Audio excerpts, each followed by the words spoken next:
ముందు అంటే ఎత్తా మజా మా స్నానం చేద్దాం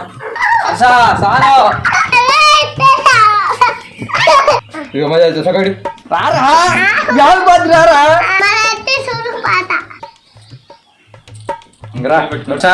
పాలు తాగమ్మా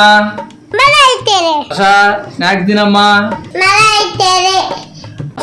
నిద్రపో రమ్మని ఓ రూమ్ లోకి తీసుకెళ్ళాను. రూము నిండా చుట్టలు కట్టలేదు.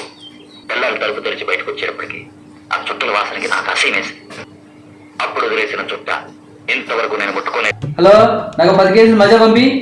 లోపల చాలా మజాలు ఉన్నాయి. గుప్పలు కూర్చొని మొత్తం తాగేసి